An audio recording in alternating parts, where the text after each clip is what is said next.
An 81st-minute penalty carried Jamaica to a 1-0 win over Costa Rica on Thursday in Florida in the United States in the first of two games between the two CONCACAF teams. The practice game was played behind the closed doors and featured several of the players that were part of the Reggae Girlz' historic debut at the FIFA World Cup. The Reggae Girlz started the game without top forward Khadijah Bunny Shaw as head coach Hubert Busby gave starts to debutants Logan McFadden and Atlanta Primus. The Jamaicans, who had only 2 training sessions prior to Thursday's game, had their Costa Rican counterparts on the defensive for much of the game. In fact, they may well have been ahead if they had capitalized on their dominance.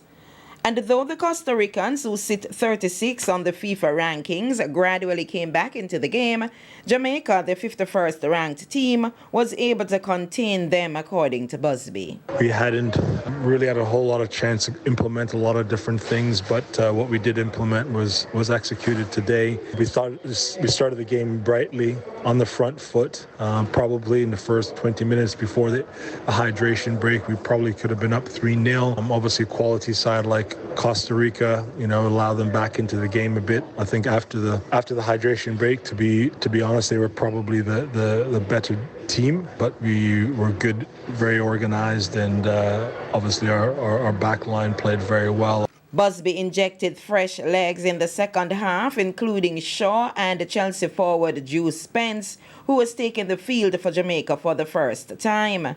It paid dividends as Shaw was fouled in the box and Spence put away the resultant penalty.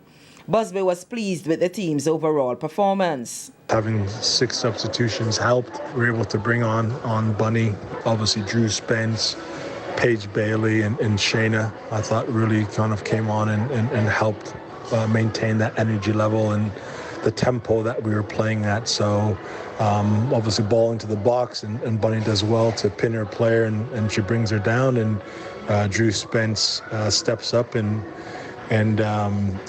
finishes a play and on a PK. So overall very good performance from the team. The Reggae Girlz will play Costa Rica again on Sunday in an international friendly as both teams prepare for the CONCACAF World Cup qualifiers in February.